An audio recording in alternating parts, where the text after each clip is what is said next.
Ladies and gentlemen, introducing the pound-for-pound best radio show around the world, it's Leave It in the Ring.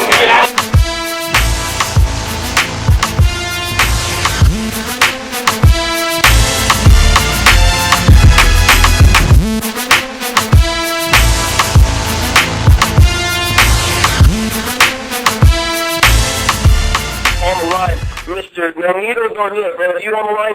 Yeah, I'm on the line. Good evening, guys. You know, we were talking about a little bit about everybody always seems to think that certain fights are for sure things. And you were obviously in a particular fight like that at one time in your career.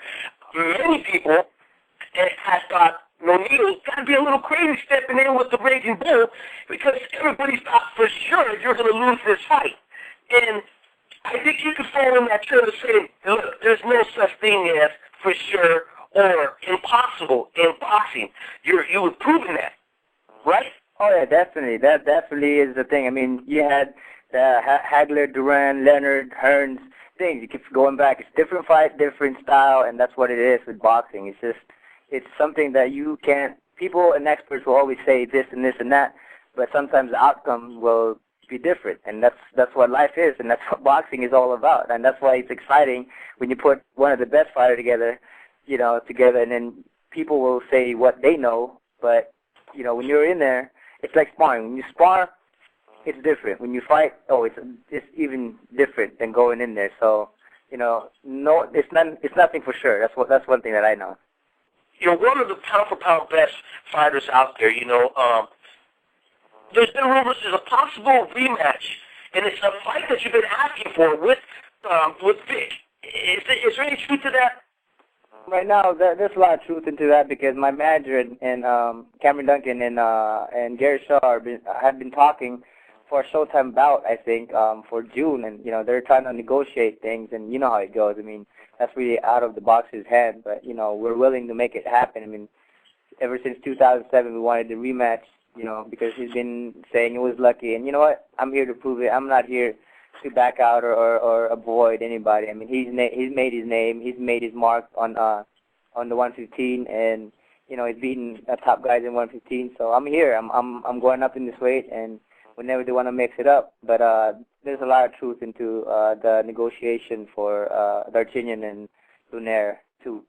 Right after that fight, man. We saw it right there. He seemed to think that what you did wasn't lucky. It was almost like he didn't believe it himself. Were you surprised just how much of a like I was just surprised. I had never seen somebody. Well, I've seen it before, but man, he was a real sore loser after that fight, man. What was going through your mind, man? He's one of those guys that are, you can't believe. I mean, I gave him a lot of respect. I told him I respect. You have. I gave him a lot of respect for the fight, but he was just bitter because I took everything he wanted, everything that he built for. He wanted to be undisputed. He wanted to be the best. He wanted to never go down and stuff like that. And I took everything away from him. I knocked him out. I dropped him. I gave him a cut, and I gave him his first loss. So Absolutely. My next question is this, because obviously it was the first fight with Vic, and there's other fights I want to talk about, because I think there's a lot of fights out there for you that I've been, salivating about and wanting to see you get in there and mix it up. But if the fight with Vic Darchinyan does happen, when the first meeting you guys had, there was obviously a great storyline behind it. There was a great motivation, and right away, how fight fans are, they're going to have questions if you may have those same motivation, meaning that, the first time you got in there, he had just beaten your brother.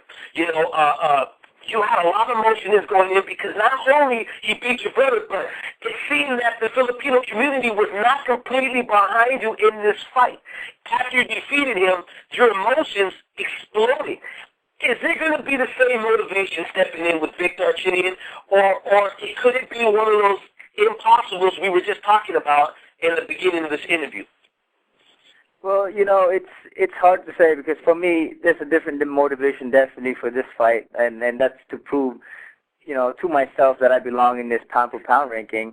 and you know, and I'm better than those guys, and I think that, you know, I want to prove to myself that I'm at that level. But you know, the last fight, all the motivation went out actually because of the fact that he started talking so much crap, and it didn't matter if I was fighting for a title or I was fighting for my brother or my family. It was just more of, I don't care if you hit me, I'm gonna hit you back.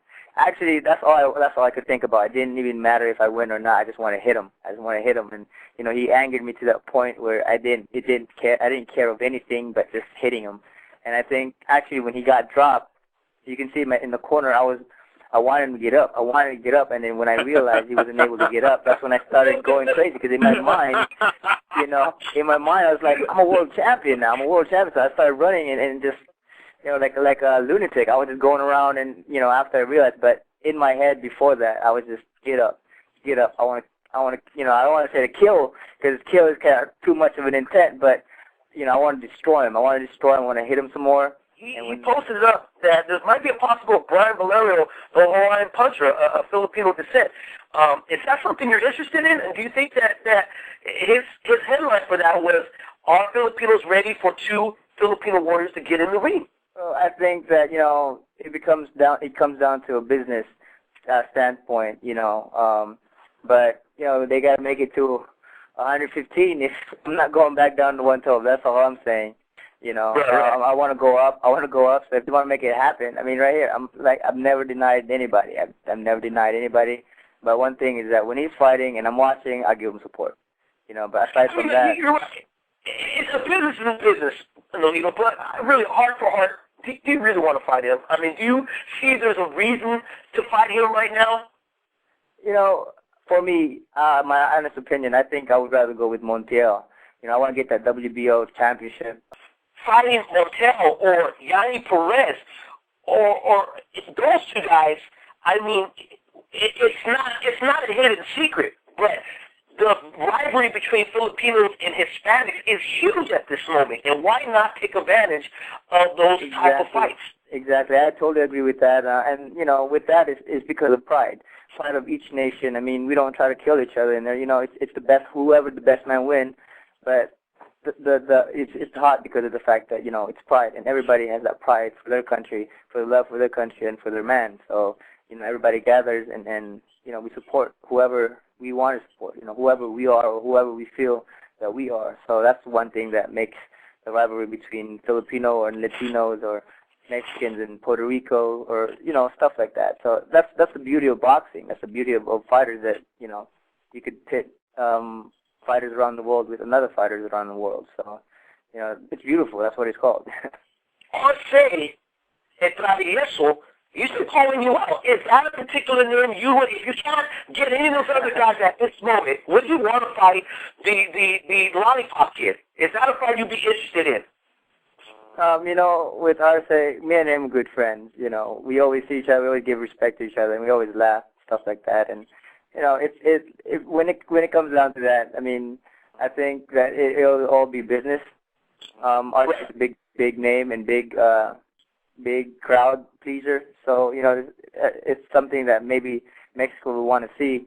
But, you know, I'm here to fight anybody.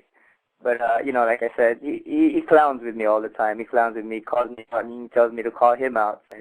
Yeah, I don't know if it bothers you or not that people, I'm sure, are probably asking you more frequently now than maybe before about Manny Pacquiao, simply because you're Filipino.